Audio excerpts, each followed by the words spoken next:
What is cash-on-cash return? In investing, the cash-on-cash return is the ratio of annual before-tax cash flow to the total amount of cash invested, expressed as a percentage. Cash-on-cash return equals annual before-tax cash flow divided by total cash invested.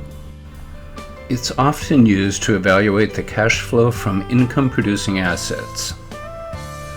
Generally considered a quick napkin test to determine if the asset qualifies for further review and analysis.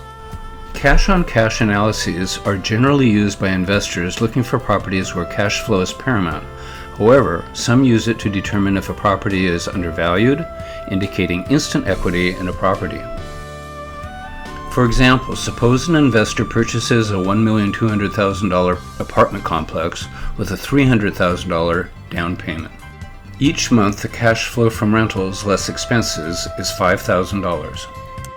Over the course of a year, the before-tax income would be $5,000 times 12 for 12 months, or $60,000. So the NOI, net operating income, on cash return would be $60,000 divided by $300,000 equals 0.2, or 20%.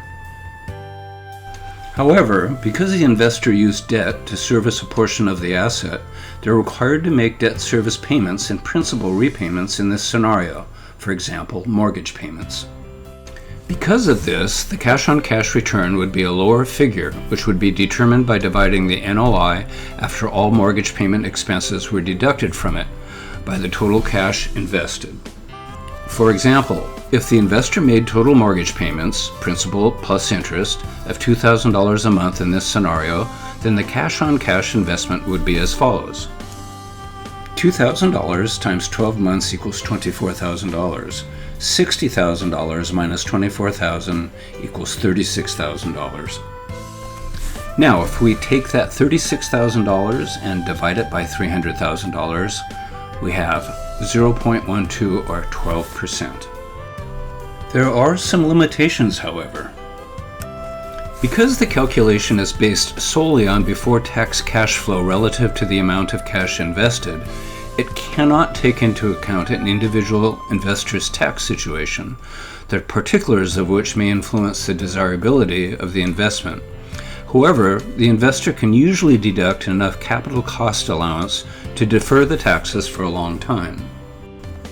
The formula does not take into account any appreciation or depreciation. When some cash is a return of capital, ROC, it will falsely indicate a higher return because ROC is not income. It does not account for other risk associated with the underlying property. It is essentially a simple interest calculation and ignores the effect of compounding interest. The implication for investors is that an investment with a lower nominal rate of compound interest may be superior in the long run to an investment with a higher cash-on-cash return. It is possible to perform an after-tax cash-on-cash calculation, but accurate depictions of your adjusted taxable income are needed to correctly address how much tax payment is being saved through depreciation and other losses.